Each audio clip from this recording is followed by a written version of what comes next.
Definitely not least, we are considering a proclamation recognizing May 1st. I know it's happened in the past, but somewhere in this world it's probably maybe still May 1st somewhere, or maybe not. Anyway, May 1st was and always will be an official day of hope.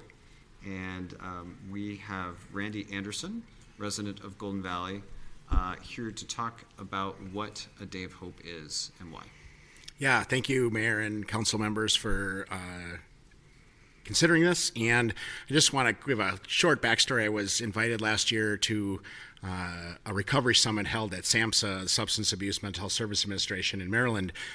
Every decade or so they convene a meeting to see what direction the department or the administration wants to go. And I was fortunate enough to be one of the 150 advocates invited to that. And I sat at the table next to a woman in a bright yellow dress, and we introduced ourselves, and she introduced herself as the Chief Hope Officer.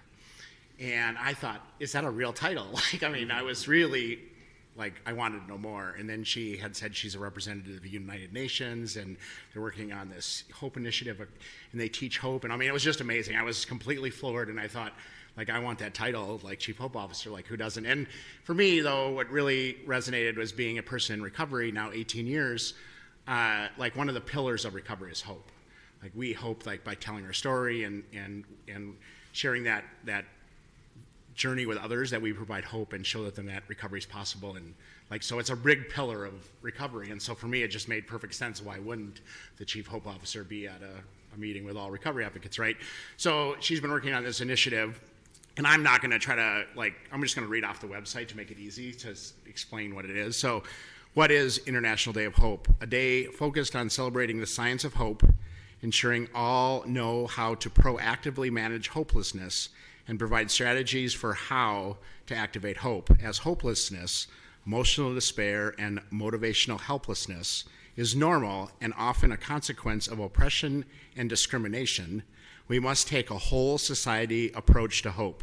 The International Day of Hope allows us to join in solidarity on a single day to share the science, stories, and strategies of hope, and how to activate the how-to of hope in our lives and communities around the world. We aim to have the United Nations create an official resolution to establish the International Day of Hope.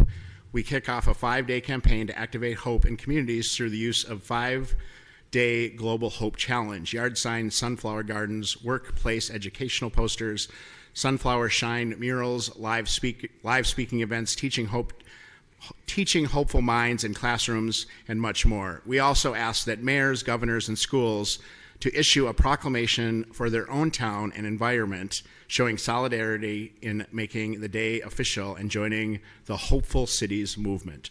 So there's the background and how we got here today. So thank you. Thank you. Appreciate your being here and for presenting this, and frankly, the work that you do every day.